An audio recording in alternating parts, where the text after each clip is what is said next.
अस्सलाम वालेकुम गाइस, मेरा नाम है अली और मैं अपने channel daily horror stories by Ali से आपके सामने मौजूद हूँ। मैं उम्मीद करता हूँ आप सब अच्छे हैं, खुश हैं, खैरियत से हैं और आपकी ज़िंदगी बहुत अच्छी गुजर रही है। तो गाइस, जिन लोगों ने अब तक मेरे चैनल को सब्सक्राइब नहीं किया वो उसको सब्सक्राइब कर लें, लाइक करें और अगर हो सके तो शेयर करें। अगर आप अपनी स्टोरीज़ को शेयर करना चाहते हैं जो कि मेरे लिए बहुत इंपॉर्टेंट है, तो आप अपनी स्टोरीज़ को शेयर करें। आप व्हाट्सएप कर सकते हैं, ईमेल कर सकते हैं, वॉइस रिकॉर्ड करके भेज सकते हैं। जैसे आपको बेहतर लगे आप अपनी स्टोरीज़ को भेजें। अगर आप वॉइस रिकॉर्डिंग कर रहे हैं, बस आपने ये थोड़ा सा सोचना है या देखना है कि जहाँ पे आप रिकॉर्ड कर रहे हैं वहाँ पे किसी भी किस्म का शोर या डिस्ट्रॉशन मौजूद नहीं है।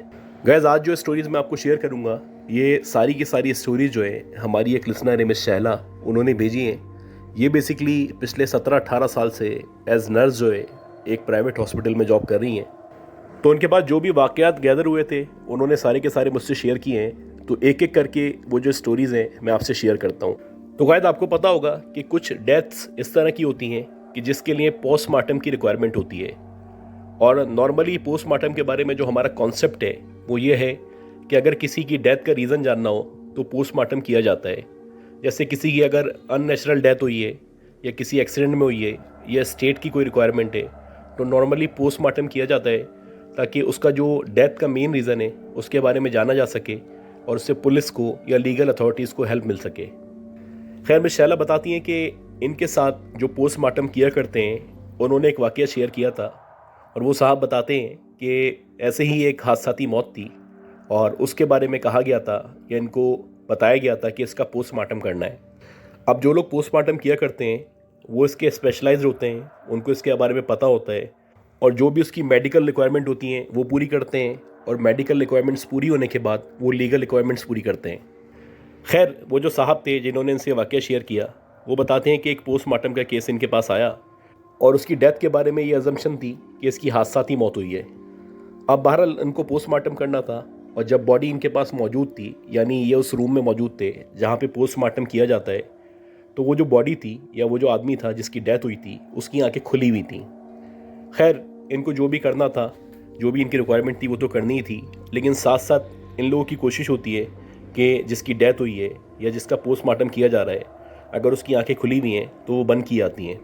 खैर, ये बताते हैं कि इन्होंने भी ऐसे ही किया कि जब उसकी आंखें खुली हुई थी तो एक तो खौफ का शिकार हो रहे थे, दूसरा ये कि डाइवर्जन हो रही थी इनके दिमाग की, तो लिहाजा इन्होंने आंखें बंद की। उसके बाद जो भी इनका काम था वो करना शुरू किया। अब ये उसका पोस्टमार्टम कर ही रहे थे कि इनको एकदम से किसी वजह से रूम से 2 मिनट के लिए बाहर जाना पड़ा। अब ये बताते हैं कि 2 मिनट के लिए जब मैं रूम से बाहर गया तो जो भी मेरा काम था वो मैंने किया और उसके बाद जब मैं पोस्टमार्टम रूम में वापस आया तो मैंने देखा कि वही डेड बॉडी जिसकी अभी मैंने आंखें बंद की थी, जिसका मैं पोस्टमार्टम कर रहा था, उसकी आंखें दोबारा खुल चुकी हैं। अब ये देख के मैं बड़ा हैरान हुआ क्योंकि मैंने ज़िंदगी में कभी भी इस तरह का केस नहीं देखा था कि किसी डेड पर्सन की आंखें जब बंद कर दी जाएँ तो वो दोबारा खुल सकें। खैर, मैंने दोबारा से उन आँखों को बंद कर दिया और उसके बाद जो मेरा काम था वो पूरा का पूरा मैंने कंप्लीट किया और मेरा काम जब कंप्लीट हो गया तो उसके बाद मैं रिपोर्ट तैयार करने लगा। ये बताते हैं कि मैं रिपोर्ट तैयार कर रहा था कि इसी दौरानिए में किसी भी वजह से मेरा दोबारा उस रूम में जाना हुआ जहाँ पे वो बॉडी मौजूद थी और जब मैं उस रूम में दोबारा गया तो मैंने देखा कि उसकी आंखें दोबारा खुली हुई हैं। अब ये मेरे लिए शॉकिंग था क्योंकि एक दफ़ा तो इत्तफाक से खुल सकती थी, लेकिन 2 दफ़ा एक डेड पर्सन का आंखें खोलना नाकाबिले यकीन था। खैर, बहरहाल जब उसने दूसरी दफ़ा आंखें खोली तो अब मुझे शक हुआ और हमने जो टेस्ट होते हैं या जो भी हम चेक करते हैं कि कहीं ऐसा तो नहीं है कि इसके अंदर ज़रा सी जान बाकी हो या इसकी सांसें चल रही हों, तो वैसे ही हमने अगेन चेक किया तो पता चला कि वो डेड हो चुका है, वो ज़िंदा नहीं है। लेकिन बहरहाल आज तक की एक मिस्ट्री थी जो सॉल्व नहीं हो सकी कि एक डेड पर्सन की 2 दफ़ा आंखें कैसे खुली थी। अच्छा, इसी के साथ एक और वाक़या इन्होंने शेयर किया है।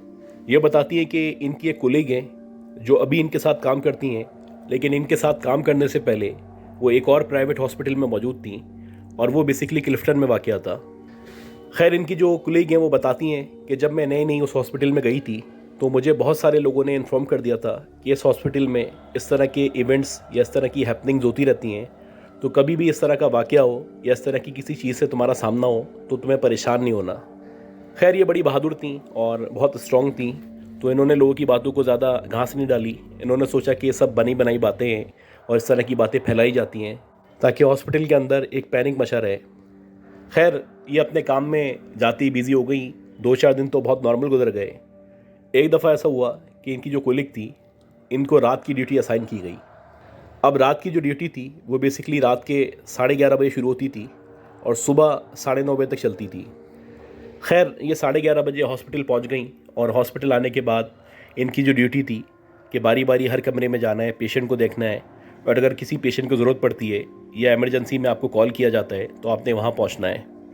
ये जो भी इनके काम थे वो कर रही थी कि काम करते करते तकरीबन रात के 2 या ढाई बज चुके थे। इस दौरानिए में इनको ज़रूरत महसूस हुई या किसी काम से इनको सेकंड फ्लोर पे जाना हुआ। अब ये बताती हैं कि जैसे ही मैं सेकंड फ्लोर पे पहुंची, यानी मैं लिफ्ट से बाहर निकली, तो वो जो कॉरिडोर था वहाँ पे मुझे ऐसा लगा कि बहुत ज़्यादा अंधेरा हो रहा है। हालांकि नॉर्मली वहाँ पे इतना ज़्यादा अंधेरा नहीं हुआ करता था।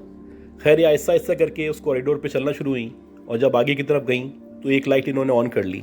अब जब ये लाइट ऑन हो गई तो इससे इनको थोड़ा सा आसरा हो गया था और आहिस्ता आहिस्ता करके कॉरिडोर से होती हुई जिस रूम में इन्हें जाना था उस तरफ जाने लगी। ये बताती हैं कि अभी मैं उस रूम में एंटर होने ही वाली थी या पहुंचने ही वाली थी कि उस रूम से पहले जो 2 विंडोज़ मौजूद थीं वो एकदम से खुली और बंद हो गई। अब जब मैंने ये आवाज़ सुनी तो पहले तो मुझे यकीन नहीं आया कि ऐसा कैसे हो सकता है कि ख़ुद ब खुद विंडो खुलें और ख़ुद ब खुद बंद हो जाएं। मैंने सोचा कि मे बी कोई अंदर मौजूद होगा या किसी ने शरारत की है, क्योंकि नॉर्मली स्टाफ भी इस तरह की हरकतें किया करता है ताकि एक पैनिक मचा रहे और एक खौफ या डर जो है हम सब के दिलों में मौजूद रहे। अब ये बताती हैं कि इन्होंने इसको इग्नोर कर दिया और वो जो रूम था वहाँ पे गई, अपना जो भी काम था इन्होंने किया और वहाँ से तकरीबन आधा घंटा लगा इनको फ्री होने में। ये बताती है कि जैसे ही मैं उस रूम से बाहर निकली तो दोबारा कॉरिडोर के अंदर अंधेरा था और ऐसा लग रहा था कि किसी ने दोबारा से लाइट बंद कर दी है। अब जब मैंने अंधेरा देखा, लाइट बंद देखी, तो मेरा जो यकीन था वो कामिल हो चुका कि हमारा कोई स्टाफ मेंबर है या कोई साथ की नर्स है जो मुझे तंग करना चाह रही है या मुझे डराना चाह रही है। बहरहाल इन्होंने क्या किया कि इन्होंने दोबारा से उसी कॉरिडोर में चलना शुरू किया और जाके दोबारा से लाइट का जो बटन था वो ऑन किया। अब इन्होंने जैसे ही लाइट का बटन ऑन किया और मज़ीद आगे बढ़ी तो एकदम से पीछे जो विंडो मौजूद थी वो दोबारा से खुली और दोबारा से बंद हो गई। अब जब दोबारा इनके सामने ये हुआ तो इन्होंने सोचा कि मैं जाती हूँ और जाके चेक करती हूँ इस रूम के अंदर कौन मौजूद है, कौन मुझे डराना चाह रहा है या कौन मेरे साथ ये शरारत कर रहा है। खैर ये सोच के ये वापस मुड़ी और आहिस्ता आहिस्ता करके जब ये उस रूम में पहुंची जहाँ की विंडो खुली थी या बंद हुई थी तो इन्होंने वहाँ का दरवाज़ा खोला और जैसे ही इन्होंने वहाँ का दरवाज़ा खोला तो ये बताती हैं कि वहाँ पे ना कोई बंदा मौजूद था, ना बंदे का नामो निशान था, बल्कि वहाँ की तो इवन लाइट भी बंद हुई थी। अब जब इन्होंने कंफर्म किया कि यहाँ पे कोई मौजूद नहीं है तो उसके बाद ये वापस पलटी और जब ये वापस पलटी और दोबारा से आगे निकली तो एक दफ़ा फिर विंडो खुली और बंद हो गई। अब जब तीसरी दफ़ा ये सब कुछ हुआ तो ये बहुत बुरी तरह डर चुकी थी। वहाँ से जैसे तैसे सीढ़ियों से भागती हुई नीचे पहुँची और वहाँ पे जाके जो रिसेप्शन थी उस रिसेप्शन पे इन्होंने जाके इन्फॉर्म किया और बताया कि मेरे साथ इस तरह का वाक़या पेश आया है। तो वहाँ पे जो स्टाफ मौजूद था उन्होंने इनको कहा कि हम जब भी आपको कह रहे थे कि यहाँ पे इस तरह के वाक़यात और मामलात पेश आते रहते हैं, आपने कोशिश करनी है कि जब भी आप ऊपर जाएँ, नीचे जाएँ या इस हॉस्पिटल में मौजूद हों तो जो भी आपका रिलीजन है उसके मुताबिक कुछ ना कुछ आप पढ़ती रहा करें। अदरवाइज़ इस तरह के वाक़यात और मामलात आपके सामने पेश आते रहेंगे। और ये जो खिड़की बार बार खुलती है और बंद होती है तो इसके बारे में इस हॉस्पिटल में ये बात मशहूर है कि जब भी किसी की डेथ होती है तो उसकी डेथ होने के बाद 3-4 दिन तक ये जो दरवाजे हैं या ये जो खिड़कियाँ हैं ये ख़ुद ब खुद खुलते हैं और ख़ुद ब खुद बंद हो जाते हैं। अच्छा, इसी तरह ये जिक्र करती हैं कि इनकी एक कज़न है, उनका नाम मारुख है और वो भी नर्सिंग के शोबे से वाबस्ता हैं। ये बताती है कि जब मारुख ने नया नया नर्सिंग का शोबा इख्तियार किया तो इसको जो है नॉर्थ नाज़िमाबाद के ही एक अस्पताल में जो कि वाटर पम्प चौरंगी के करीब मौजूद है जॉब मिली। खैर इसको जब जॉब मिली तो ये बहुत ज़्यादा खुश थी क्योंकि एक्सपेक्ट नहीं कर रही थी कि इसको इतनी जल्दी जॉब मिल जाएगी या इतनी अच्छी सैलरी ऑफ़र होगी। अब इसको जो जॉब मिली थी उसकी रिक्वायरमेंट ये थी कि उसको जो है नाइट की ड्यूटी यानी शाम के 8 बजे से सुबह के 8 बजे तक की ड्यूटी अंजाम देनी थी और उसको जो वार्ड दिया गया था वो बेसिकली पीडियाट्रिक वार्ड था। अब ये जो नर्स थी ये इसकी पहली नाइट ड्यूटी थी या पहली जॉब थी। तो ये बताती है कि उसका स्ट्रक्चर इस तरह से था, यानी कि जब आप फर्स्ट फ्लोर पे जाते हैं तो सीढ़ियाँ जैसी ही ख़त्म होती हैं उधर से लेफ़्ट मुड़ते हैं तो बच्चों का जो वार्ड है वो आ जाता है। और जब आप उस वार्ड में एंटर होते हैं तो सबसे पहले एक छोटी सी रिसेप्शन बनी हुई है या वहाँ पे एक टेबल पड़ी हुई है कोई भी रिकॉर्ड हो या कोई भी रिपोर्ट हो वो वहाँ पे रखी हुई होती हैं और एक वहाँ पे हर वक्त नर्स मौजूद होती है। तो आज मेरी ड्यूटी थी, मुझे कहा गया था कि मुझे यहाँ पे बैठना है और यहाँ पे जो भी आ रहा है जा रहा है उसका रिकॉर्ड रखना है। अगर कोई डॉक्टर आता है या विज़िट करता है या कोई इमरजेंसी होती है तो जिस बच्चे के पास वो जाएगा तो उस बच्चे के नाम की फ़ाइल बनी हुई है, वो फ़ाइल मुझे डॉक्टर को दिखानी है। अब ये बताती है कि सब कुछ सुकून से चल रहा था और मैं आराम से बैठी हुई थी, मैं अपनी जॉब को एंजॉय कर रही थी। रात के तकरीबन 2 या ढाई बजे का टाइम था। अब कोई भी काम नहीं था। मैंने सोचा कि मैं हैंड्स फ्री निकालती हूँ और अपने मोबाइल में गाने या कोई प्रोग्राम लगा लेती हूँ, वो देखना शुरू कर देती हूँ, जो नॉर्मली हुआ करता है। आमतौर पे नाइट शिफ्ट के लोग यही सब किया करते हैं कि जब उनको टाइम मिलता है तो वो अपनी मर्ज़ी की मूवी, गाने या शो वगैरह लगा लेते हैं। ऐसा ही इनके साथ भी हुआ, ये गाने सुनने लगी। अब ये बताती हैं कि मेरा जो फोकस था मुकम्मल मोबाइल के ऊपर था, हैंड फ्री लगा हुआ था, लाइट्स बंद हुई हुई थी और जो भी बच्चे यहाँ पे मौजूद थे वो सो रहे थे और अभी कोई एक्सपेक्टेशन भी नहीं थी कि डॉक्टर विज़िट करेगा। लिहाजा मैं चिल बैठी हुई थी और मुझे किसी भी किस्म की कोई टेंशन नहीं थी, ना कोई काम करना था। ये बताती है कि अभी मैं बैठी हुई थी कि कुछ देर के अंदर अंदर ही मुझे ऐसा महसूस होने लगा कि वो जो लास्ट वाला बेड है जहाँ पे कोई बच्चा मौजूद नहीं है, उस तरफ कोई मूवमेंट हो रही है। अब इस वार्ड के अंदर जितने भी बच्चे मौजूद थे वो हार्डली 2 दिन, 3 दिन, 5 दिन, 1 महीने के थे, 2 महीने के थे। एक आदि कोई बच्चा था जो 3-4 साल का था, बाकी सारे के सारे जो बच्चे थे वो छोटे थे। खैर, जब मुझे मूवमेंट महसूस हुई तो मेरे जहन में किसी भी तरह नहीं आया कि कोई बच्चा होगा, क्योंकि जाहिर सी बातें सारे छोटे बच्चे थे और सब के सब बच्चे सो रहे थे। मेरे जहन में ये ज़रूर आया कि हो सकता है कोई बिल्ली आ गई हो, जो नॉर्मली अस्पताल वगैरह में हुआ करती हैं। खैर, मैंने इग्नोर किया और दोबारा से गाने सुनने लगी। अभी बताती हैं कि मैं गाने सुनी रही थी कि एकदम से मुझे महसूस हुआ जैसे कि वो जो लास्ट वाला हिस्सा है या लास्ट पे जो बेड लगा हुआ है, वहाँ से किसी बच्चे ने या किसी छोटे से ऑब्जेक्ट ने चलना शुरू किया है। ये बताती है इनका जो फोकस था मुकम्मल तौर पे मोबाइल के ऊपर था और इनको साइड में से हल्का सा लग रहा था या छवि आ रही थी कि कोई चलता हुआ इनके करीब आ रहा है। अब जैसे जैसे इनका जो फोकस था मोबाइल से आहिस्ता आहिस्ता करके बाहर निकला और इन्होंने जब उस बेड की तरफ देखा तो इन्होंने देखा कि एक छोटी सी बच्ची है जो मुश्किल से 2 या 3 साल की होगी, वो आहिस्ता आहिस्ता चलती हुई इनके करीब आ रही है। अब ये देख के बड़ी शौक हो गई हैं, क्योंकि इनके ख्याल में जब से ये आई थी या जब से इन्होंने इन बच्चों को देखा था तो कोई भी इस शक्ल की या इस तरह की बच्ची इन पेशेंट्स में मौजूद नहीं थी। खैर, ये सोचने लगी कि मेरा पहला दिन है, हो सकता है मैं बच्चों को पहचान ही ना हूँ, ये बच्ची यहीं की कोई पेशेंट हो। खैर, जब वो आहिस्ता आहिस्ता चलते हुए इनके करीब आई तो इन्होंने उस बच्ची से कहा कि क्या हो गया बेटा, सब खैरियत तो है, तुम्हारी तबीयत तो ठीक है ना। अब ये बताती है कि जब इन्होंने ऐसा कहा तो उस बच्ची ने कोई जवाब नहीं दिया। हालांकि बज़ाहिर देखने से ऐसा लग रहा था कि वो बच्ची 3 या 4 साल की है और नॉर्मली 3 या 4 साल के बच्चे जो होते हैं वो कुछ ना कुछ बोल लेते हैं या बता देते हैं। खैर, ये बताती है कि उस बच्ची ने जब कोई जवाब नहीं दिया तो मैंने उससे दोबारा पूछा और जब मैंने उससे दोबारा पूछा तो अगेन वो जो बच्ची थी उसने किसी भी किस्म का जवाब नहीं दिया, बल्कि मेरी आंखों के सामने से होते होते गेट की तरफ जाने लगी। अब ये बताती हैं कि जैसे ही वो गेट की तरफ जाने लगी तो मैंने देखा कि वो जो बच्ची है उसके बाकायदा पीछे एक दुम लगी हुई है और जब मेरी उस दुम पे नज़र पड़ी तो मैं हैरान हो गई, बल्कि मैं उछल गई, क्योंकि इंसान के बच्चों की दुम नहीं हुआ करती। अभी मैं इन्हीं ख्यालात में थी कि मैं क्या करूं, किसको बताऊं और ये बच्ची कहाँ से आ गई है और ये बच्ची नॉर्मल क्यों नहीं है, इसकी दुम कैसे हो सकती है, कि देखते ही देखते वो जो बच्ची थी बाहर निकली और स्टेयर्स की तरफ उसने जाना शुरू कर दिया। अब ये बताती हैं कि जैसे ही वो बच्ची स्टेयर्स की तरफ गई तो मैंने सोचा कि उसको फॉलो करती हूँ और जैसे ही मैं उसके पीछे गई तो देखते ही देखते वो जो बच्ची थी वो हवा के अंदर धुआं बन के गायब हो गई। अब ये बताती हैं कि जो कुछ हुआ था ये कुछ सेकंड्स के अंदर हुआ था और मेरे सामने हुआ था। मेरी आंखों ने ये पूरा का पूरा मंजर देखा था और ये देखने के बाद मैं बहुत बुरी तरह डर चुकी थी। खैर, मैं जैसे तैसे भागती हुई नीचे गई जो मेन रिसेप्शन थी, वहाँ जाके सारा का सारा वाक़या मैंने बताया तो वहाँ पे जो स्टाफ मौजूद था उन्होंने मुझे यही दिलासा दिया या यही कहा कि वहाँ पे या उस वार्ड के अंदर इस तरह के वाक़यात और मामलात पेश आते रहते हैं, लिहाजा अपने आप को मेंटली आप प्रिपेयर रखा करें, क्योंकि इस तरह के वाक़यात तकरीबन हर दिन पेश आते हैं। और आप पहली नर्स नहीं हैं जिसने इस तरह की बच्ची को देखा है, आपसे पहले भी बहुत सारी नर्सेज ने इस तरह की शिकायत की है। इसी तरह बताती हैं कि इनके कैरियर का 5वां साल था और ये जो है अपनी ड्यूटी अंजाम दे रही थी। तो एक इस तरह का केस आया कि वो जो खातून थी उनकी तबीयत बहुत ज़्यादा ख़राब थी और बज़ाहिर देखने से ही लग रहा था कि वो बच नहीं सकेंगी। ये बताती हैं कि क्योंकि हम लोग का काम ही यही है कि जो पेशेंट्स वगैरह आते हैं उनको हौसला दें, उनको समझाएं, उनको यकीन दिलाएं कि वो यहाँ पे जब आ चुके हैं तो यहाँ से वो इंशाल्लाह सही होकर ही बाहर जाएंगे।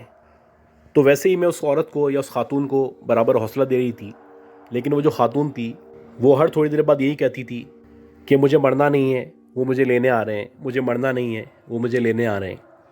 ये बताती है कि जब हम उसकी ये बातें सुनते थे, इवन के डॉक्टर भी, तो वो भी कहता था कि मैडम ऐसी कोई बात नहीं है, अल्लाह ताला के यहाँ सबको वापस जाना है, लेकिन उसका एक टाइम है, आप अल्लाह पे तवक्कल करें, इंशाल्लाह बच जाएंगी।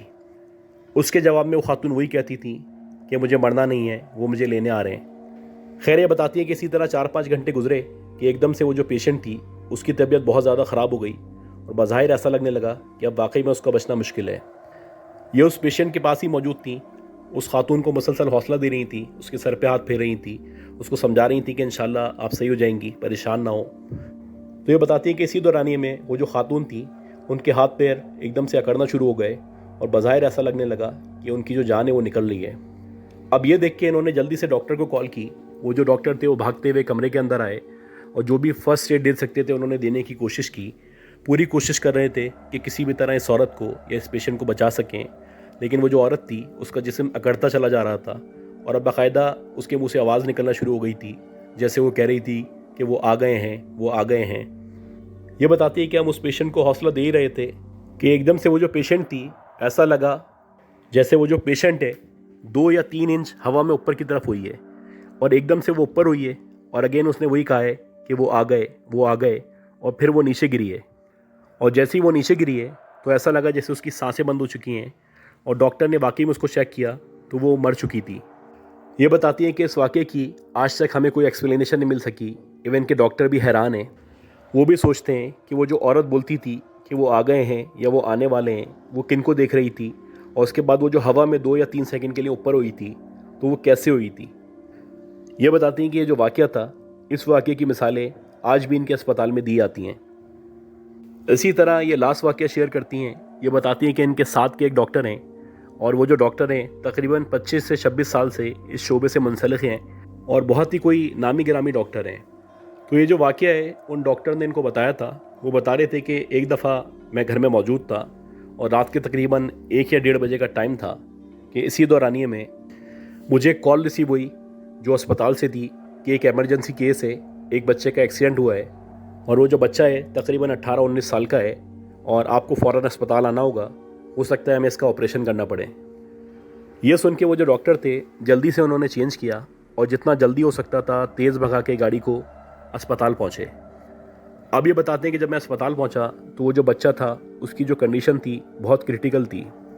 खैर जब ये अस्पताल पहुँचे तो जो भी डॉक्टर्स वगैरह मौजूद थे उनके साथ इन्होंने मिलकर डिस्कस किया और डिस्कस करने के बाद ये डिसाइड हुआ कि इसका फ़ौरन से ऑपरेशन करना होगा क्योंकि इसका खून बहुत ज़्यादा बह चुका है और स्टिचिंग वगैरह करनी होगी और खून का अरेंजमेंट करना पड़ेगा।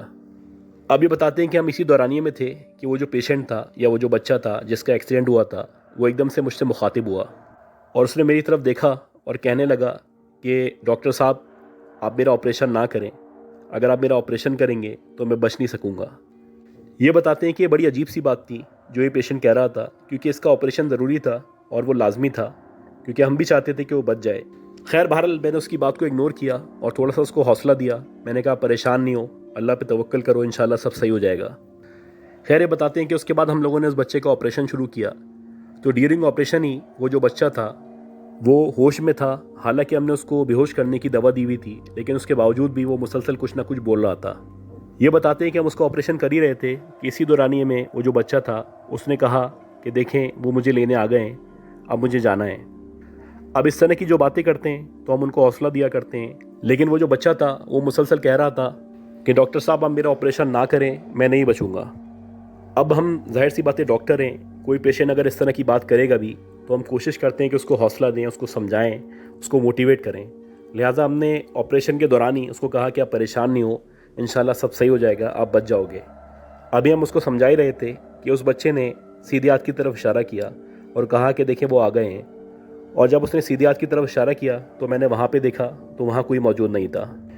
खैर ये बताते हैं कि उसके कुछ सेकंड्स के अंदर ही उसकी तबीयत बिगड़ना शुरू हुई और हार्डली 2 या 3 मिनट के अंदर अंदर उस बच्चे ने हिचकियाँ लीं, कलमा पढ़ा और उसका इंतकाल हो गया। तो गाइस उम्मीद करता हूँ ये जो स्टोरीज़ मैंने शेयर की हैं ये स्टोरीज़ आपको पसंद आई होंगी। अगर आपको ये स्टोरीज़ पसंद आई हैं तो प्लीज़ मेरे चैनल को लाइक करें, सब्सक्राइब करें, शेयर करें। दुआ करें कि अल्लाह हम सबको सेहत दे, ज़िंदगी दे, सलामती हो, हमें हादसात से बचाए। अपना ख्याल रखिएगा। अल्लाह हाफ़िज़।